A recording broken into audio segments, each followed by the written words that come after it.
Love and marriage, they go together like a horse and carriage. This I tell you, brother, you can't have one without the other. Hello, dear 8th graders. My name is Marina Hadjomerovic. I come from Medvedgrad Primary School in Zagreb, and I will be your teacher today. Today's topic is entitled Love and Marriage. So, after today's lesson, you will understand a short text and a dialogue by listening and reading. You will add short question tags at the end of positive and negative statements. And finally, you will write a short dialogue inviting somebody on a date. Ready? Let's begin. You need a notebook,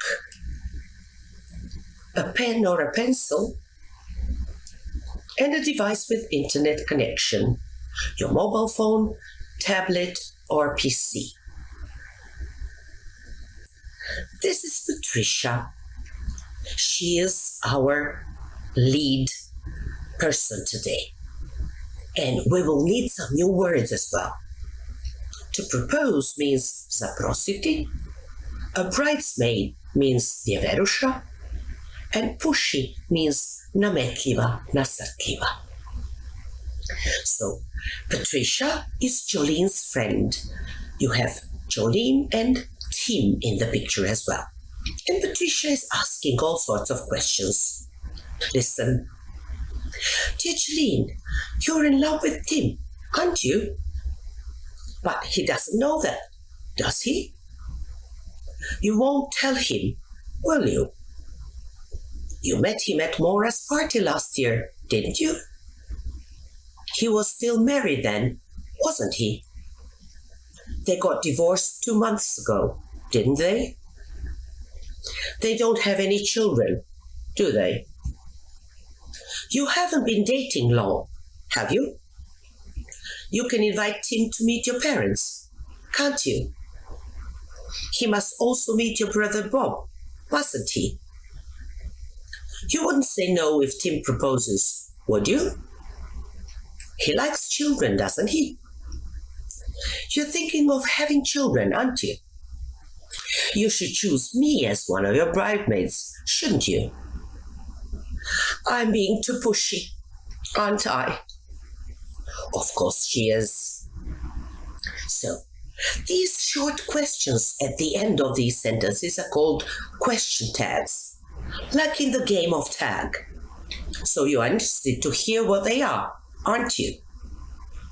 A question tag is a short question at the end of a statement, which can be positive or negative, usually used to ask for agreement or confirmation. They are very common in English. They mean, is that correct? Or do you agree? So here, dear Jolene, you are in love with Tim, which is a positive statement.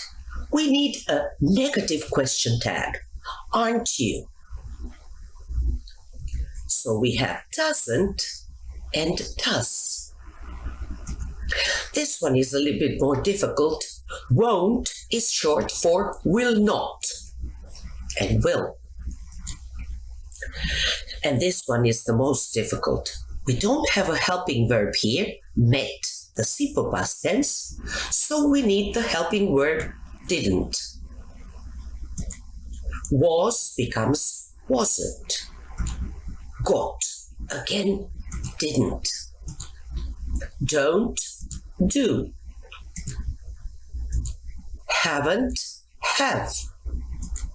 Can becomes can't or can't in American English.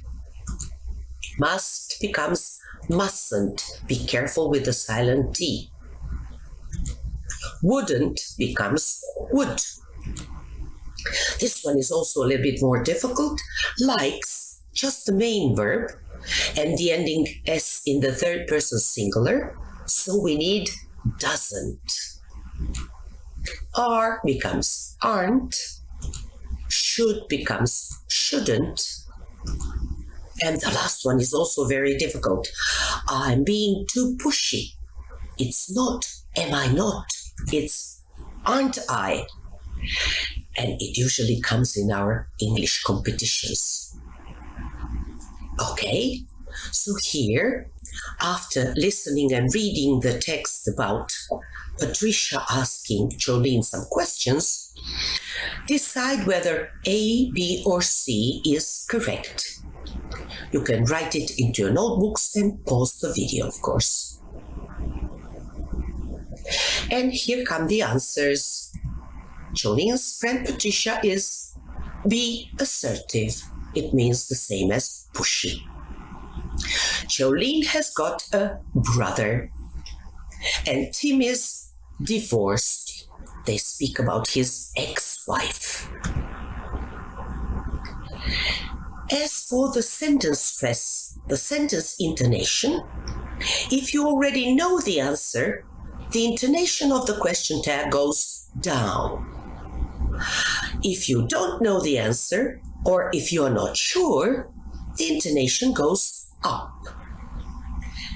In the question tag, the helping verb, with the exception of the main verb to be, is repeated, but it changes into the opposite form.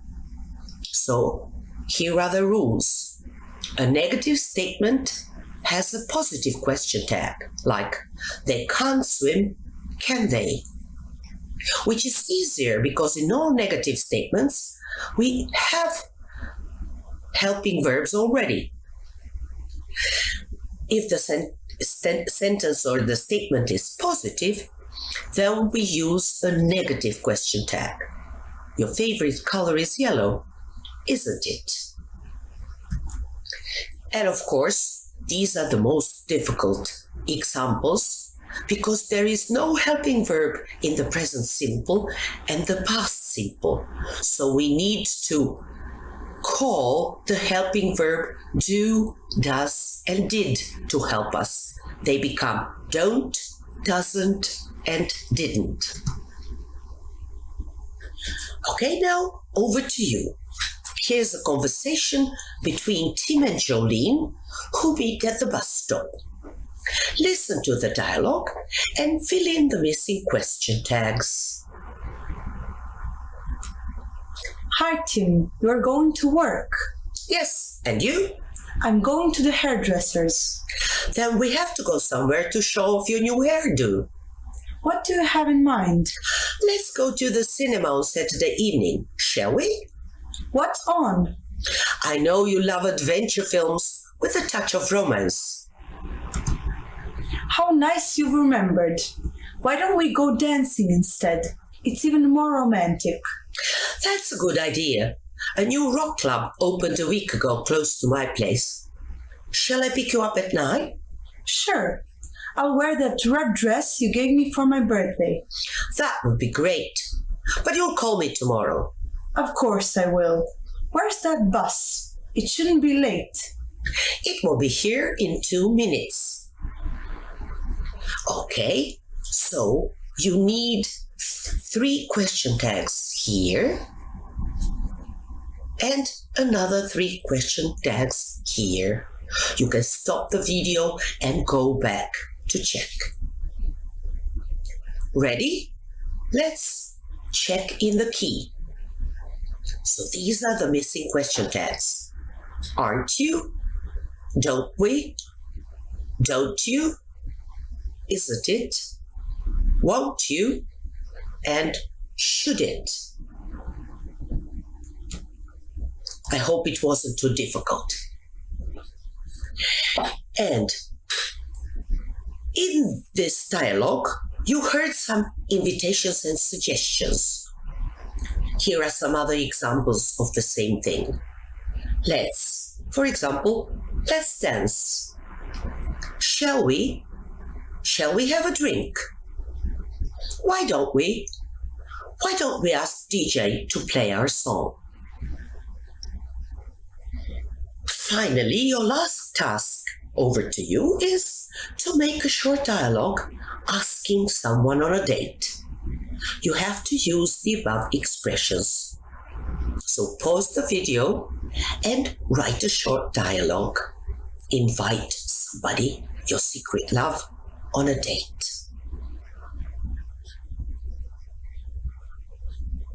Okay, if you're ready, here's a checklist for you. If you think you have learned everything in this lesson, tick the sentences. And if you are not sure, or if you still have to revise, put a cross. I have understood the text and the dialogue.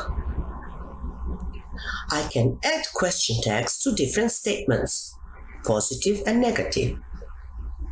I can make a short dialogue asking someone on a date. I hope you have ticked everything, that you have enjoyed the lesson, and I'll just finish off with some more suggestions for your follow-up activities. There's a great quiz at this link, so just copy the link and do the activities, do a little quiz on question tags. If you need practice with sentence stress and intonation, here are the sentence stress rules together with a short quiz at the end. And finally, if you enjoyed the song I sang at the beginning of the lesson, it's the Love and Marriage theme song sung by our famous best voice in the world, Frank Sinatra. And they've used it in the TV series Married with Children. I hope you had fun, and I hope you will enjoy your other school subjects. Goodbye. Farewell.